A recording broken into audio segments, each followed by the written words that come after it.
Hello friends, how are you? कैसे हैं आप सब? स्वागत है आपका अपने ही चैनल मीडू स्टडी में। मैं हूं आपका friend Ashutosh, I am Indore से। एंड दोस्तों, जैसा आप जानते ही हैं, मीडू स्टडी आपका अपना चैनल है जिसमें हम मैनेजमेंट के टॉपिक्स को पढ़ते हैं, समझते हैं बड़े ही सिंपल वे में। फ्रेंड्स, मैनेजमेंट के सब्जेक्ट्स में हम मार्केटिंग, ओबी, ऑपरेशंस, एचआर और स्ट्रैटेजी के ऊपर टॉपिक्स कवर कर रहे हैं। और जैसा कि आपने देखा ही होगा, ऑलरेडी मार्केटिंग, एचआर और स्ट्रैटेजी 3 मॉड्यूल्स हमारे फिनिश हो चुके हैं।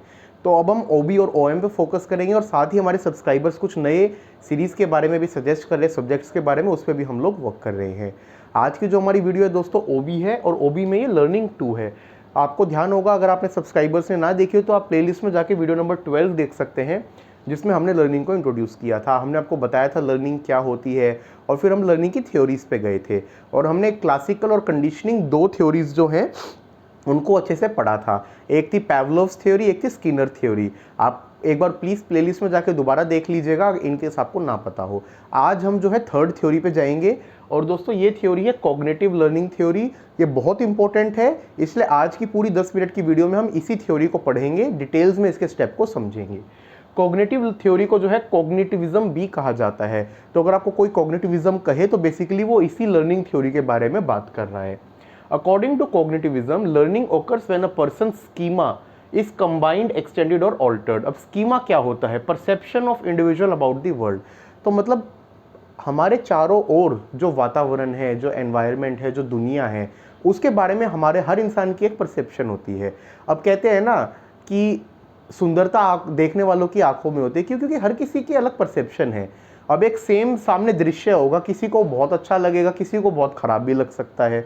तो जो स्कीमा है पर्सन का, वो होता है कि उसकी क्या परसेप्शन है। तो लर्निंग कब होती है? जब ये कंबाइन होता है, एक्सटेंड होता है या ऑल्टर होता है। तो मान लीजिए आप कहीं गए, आप घूमने गए हैं, वहाँ आपने कुछ नई चीज़ देखी, तो आपका स्कीमा क्या हुआ? वो ऑल्टर हुआ, राइट। आपकी करंट जगह है, आप कुछ पढ़ के गए हैं, फिर आपने उस चीज़ की और वर्कशॉप करी, आपके उसमें कंबाइन हुआ, तो बेसिकली लर्निंग हो रही है। तो ये होती है दोस्तों कॉग्निटिव थियरी। इसमें 2 अजम्पशंस हैं कॉग्निटिविज्म में। पहला, memory system process the information in organised manner. तो ये जो थ्योरी है वो ये कहती है कि जो मेमोरी सिस्टम है वो इंफॉर्मेशन को एक ऑर्गेनाइज स्ट्रक्चर्ड मैनर में प्रोसेस करता है। और दूसरा, prior knowledge plays an important role in learning.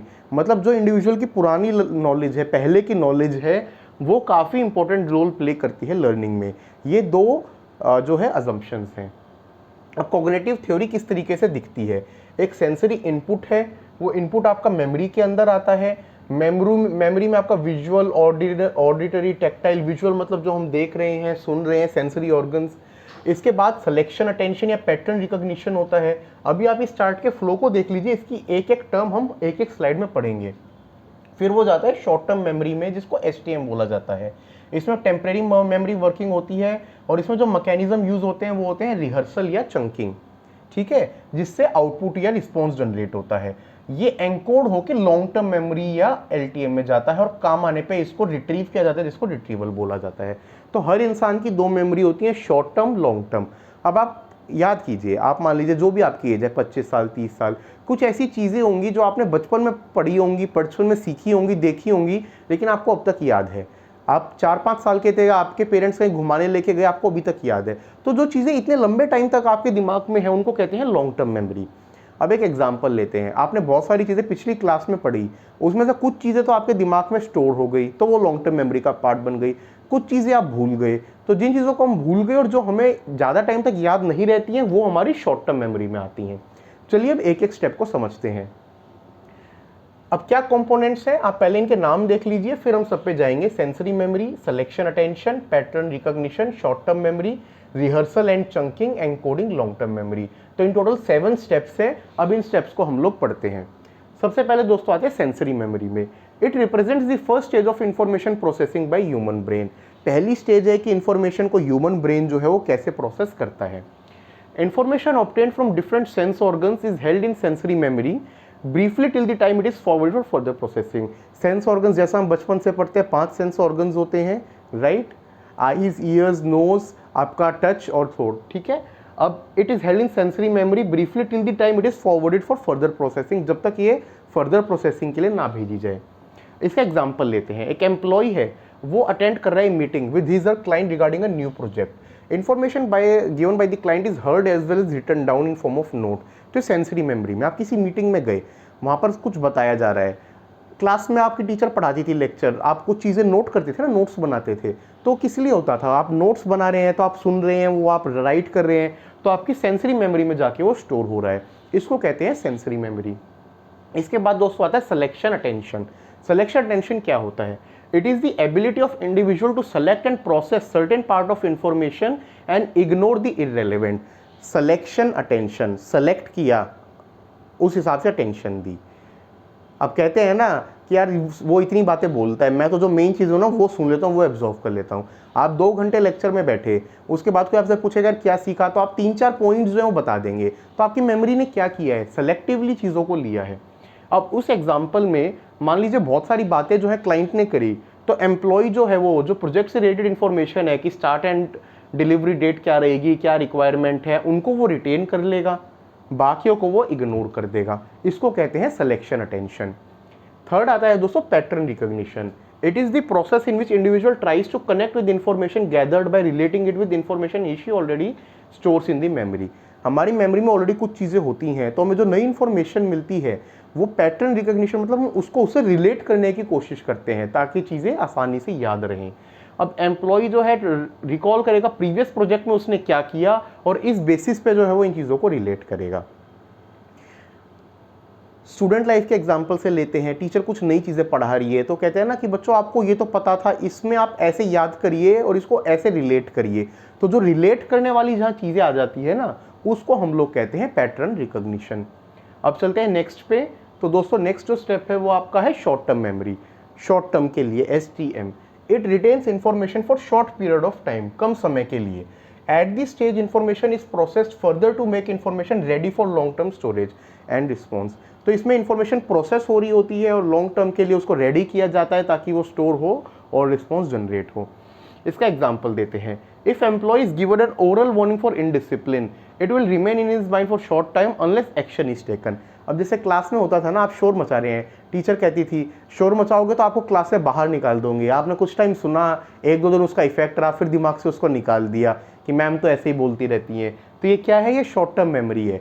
और यही मान लो आपके अगेंस्ट एक्शन ले देते, आपको निकाल देते क्लास से, या आपकी शरारत पे मान लो आपको 2 दिन के लिए 3 दिन के लिए सस्पेंड कर देते, वो जो चीज़ है फिर वो लॉन्ग टर्म में चली जाएगी, क्योंकि आपको ध्यान रहेगा यार ये दोबारा नहीं करना, क्योंकि मुझे ना एक्शन ये चीज़ इस तरीके से हो गई थी, राइट। मान लीजिए आपका एक फ्रेंड है, बहुत रैश ड्राइविंग करता है, उसको यार मैं नॉर्मल चलाता हूँ क्या दिक्कत है, 1-2 बार ट्रैफिक वाले ने उसको जो है पकड़ा, लेकिन ठीक है वार्निंग दे के छोड़ दिया।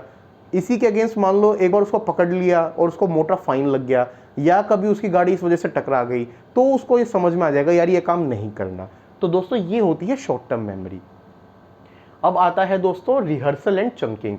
ये 2 टाइप के प्रोसेस हैं जो शॉर्ट टर्म मेमोरी को लॉन्ग टर्म मेमोरी में भेजने का काम करते हैं, एनकोड करते हुए। सबसे पहले रिहर्सल क्या होती है, आपको ध्यान है, पहले आप स्कूल के किसी प्रोग्राम में पार्ट लेते थे, मान लीजिए एक स्किट है, उसकी बार बार आपकी टीचर आपको रिहर्सल करवाती थी। तो रिहर्सल क्या होता था, रिपीटेड अगेन एंड अगेन, ताकि मेमोरी में परमानेंटली स्टोर हो जाए। अब जैसे एग्जाम टाइम्स में टीचर्स क्या कहती हैं कि एक बार पढ़ने से काम नहीं चलेगा, इस चीज़ को बार बार रिवाइज करो, रिवीजन। तो रिवीजन बेसिकली क्या है, वो रिहर्सल है।